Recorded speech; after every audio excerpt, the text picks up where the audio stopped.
Yeah, what's up, my peeps? Marcus here. Just want to drop a quick episode because of a conversation I had at the gym this week. And the person was like, hey, I feel like I'm doing well, but I'm getting stuck. And every time I start to make some progress, I feel like I backslide a little bit. And what I told them is the same thing that I've told people now for about 5 or 6 years, which is one, that's part of this process, right? Like there is no, oh my God, I just figured it out on the first week. That'd be really boring and that would suck, right? But the second thing is you start to make real progress in fitness, not just when you're coming to workouts, but when you're starting to see yourself as a different person, right? And what I mean by that is a couple years ago, I had a conversation with one of our members.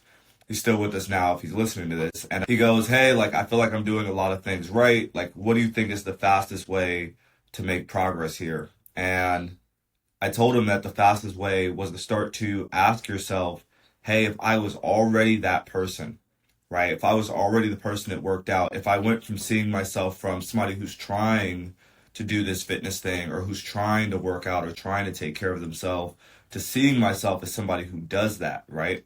The identity shift is the biggest piece from someone who's trying to someone who is the biggest shift there. And I said, you ask yourself, not from where you are right now, trying to be that person, but if you were already that person, how would you show up? Right? And that kind of helps you make these decisions along the way. It means that when, it's an early morning and you're like, ooh, I'm not sure if I want to go in today, you can ask yourself, hey, if I was somebody who did work out already, what would I do? And what you'll actually find is that it's not always, people think when I say that means it's always going to be, oh, well, I pushed through it and I just showed up.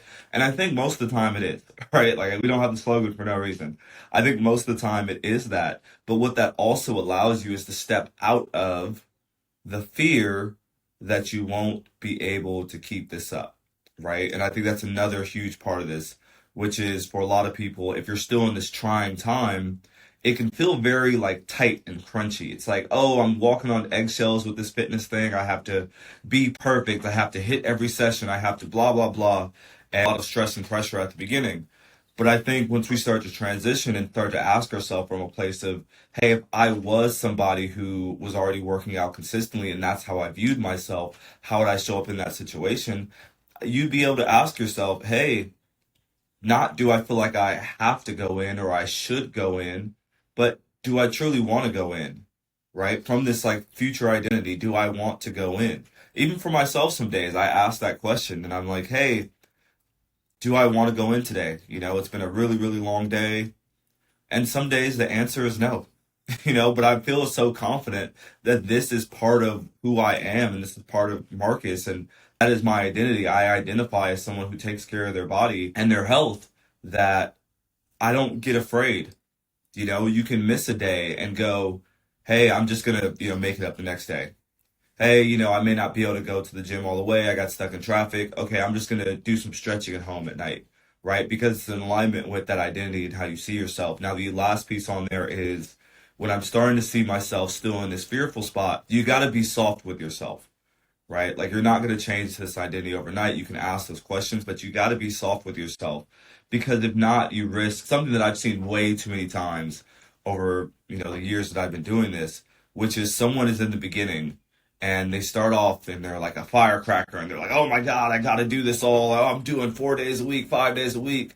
Oh, this is great. And then because they're trying to be perfect or they're trying to do it all or they want it right now or they're like, oh my God, I finally built up the courage to do this thing, to step into the arena, to step into a studio or gym and I have to do it perfect. This is my chance. I put it off for years. You get so stressed out in that time that something is going to happen, right? Like life is going to life. It is inevitable that you will have to miss a session, that you will have the best intentions in the world, and you just won't be able to make it. That one day your body or your back or your knees or something are really cranky, and you're like, oh, I can't do most of the exercises on this one day, right?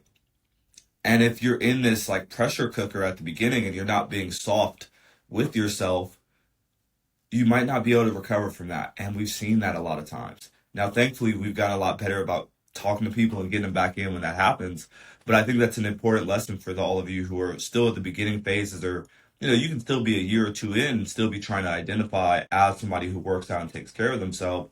So I think those are my two big things for today, which is, hey, if you want to make the fastest progress possible in your fitness journey, you have to start to ask yourself, if I was someone who took care of themselves, who took care of their health, who was already a gym goer, not someone trying to go to the gym, what would I do differently here? How would I show up in this situation? What decision would I make? And that makes those decisions easier.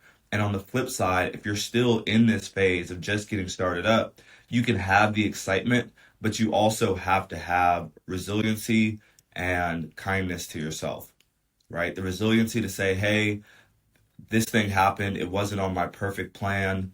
That's okay.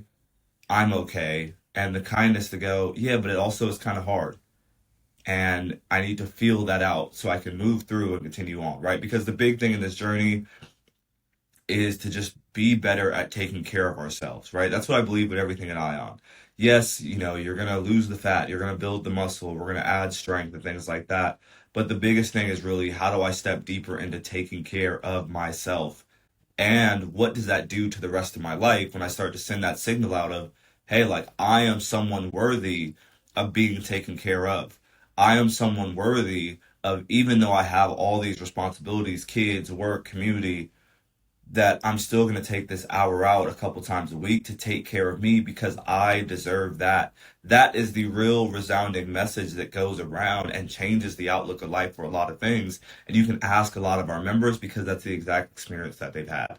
Right. So just want to jump back on here, shoot this podcast coming off that conversation. And yeah, if you liked it, let me know. It helps me out because these things are, admittedly kind of tough to get on here and yeah, I know it's a 7-minute video, but whatever. And if you're not a current member, and you're like, hey, I kind of like what this dude's talking about, you can click the link down there in the show notes and come check us out for a free session. So anyway, hope you all have a good rest of your day and talk to you soon.